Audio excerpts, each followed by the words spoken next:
Eating lunch on his third day of preschool, 4-year-old Eddie turned to his teacher, his face bright red with a growing rash, and said, "Mataiha." With one look, his teacher knew he was trying to say, "My tongue is hard," and he was having an anaphylactic reaction. She immediately administered the emergency EpiPen, saving his life. Now, why did this happen if there were no high-risk foods at the table and no history of allergies? A clue might be in the fact that a month previously, it had been discovered that his father had abused and neglected Eddie, and he was now living with his mother. Trauma and toxic stress elicit long-term hyperactive stress responses, drastically altering neurological and metabolic functioning in the body and in the brain.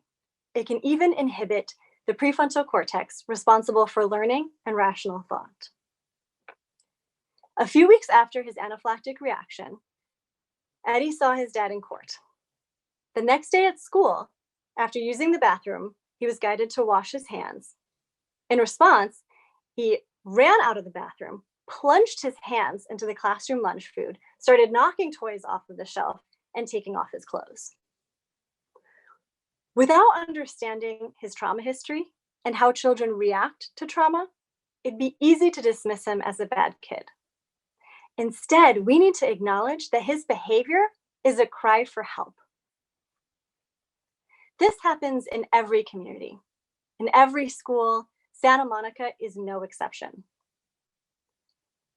California Surgeon General, Dr. Nadine Burke-Harris, has championed research on the dire, lifelong consequences of adverse childhood experiences. Without comprehensive early intervention, Eddie will face an increase in autoimmune issues, such as asthma and allergies, and missing school for those health reasons, an inability to focus and concentrate, and the trauma response that mimics ADHD, leading to increase in special education referrals and challenging behaviors that lead to disciplinary actions and labeling. And this all results in poor academic outcomes, suspensions, early dropout, and being caught in the school-to-prison nexus, which occurs at alarmingly high rates for our Black and Brown students. Eddie's unaddressed adverse childhood experiences will follow him into adulthood, where research demonstrates he'll struggle with achieving high-paying work, maintaining relationships, substance abuse, incarceration, mental health, and health problems. He is 51 times more likely to commit suicide than his peers. As an adult, he is 3 times more likely to have a heart attack and a 20-year shorter life expectancy. A 20-year shorter life expectancy. This is the life we condemn Eddie and others to when we don't provide the interventions that they need. Unfortunately, this is a reality for disproportionately more Black, Indigenous, and people of color, who are less likely to have access to resources and additionally suffer from intergenerational trauma and systemic racism. Many people question why mental health is necessary in childhood. We are telling you, their lives depend on it. When I was 16, I saw the connections between intergenerational trauma and the mental and physical health challenges playing out firsthand in my own family after my grandfather died from suicide. I became determined that the cycle would end in my generation, and this spilled over into my career pursuits. As I completed my PhD in clinical psychology, I was naturally interested in how to best support and treat mental illness. I began treating adults, and I realized quickly I wasn't intervening early enough in their lives. So I shifted my focus to adolescents and school-aged children and had the same realization. It wasn't until I began working with infants and young children and their families that I felt I could actually make an impact on the generational transmission of trauma. And now, with my first child on the way, I have a vested interest in this issue. Through my work and personal experiences, I've come to understand that the impact of trauma cannot be addressed through a single intervention or even a single discipline. Effective treatment requires the collaborative working together of multiple disciplines in partnership with those receiving the treatment. It requires addressing physical, relational and emotional, nutritional and sensory needs.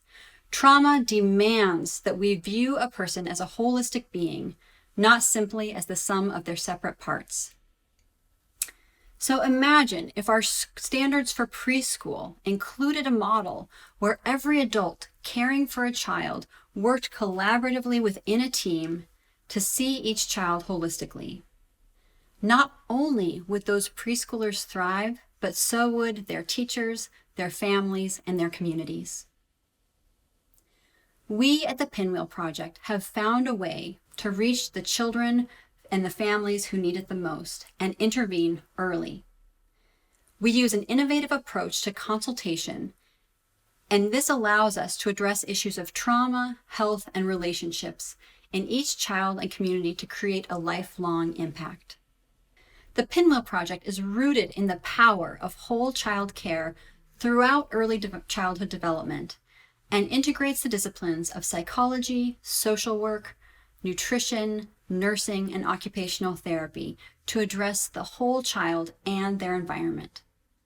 Our model of nested caring builds layer upon layer of support that reaches from the classroom community all the way up to hold each child and allow school staff and our team to collectively identify and address individual needs.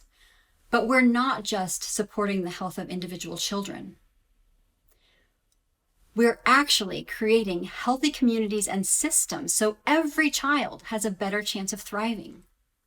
This type of intensive support is crucial in providing the foundation needed for a lifetime of health and success. With the Pinwheel Project, we can change the trajectory for children like Eddie. Our vision is that our model of preschool wellness would be the new norm. That when people think of preschool, they think of the Pinwheel Project. We want every preschool classroom to be built on the principles of nested caring environments and equity for all children.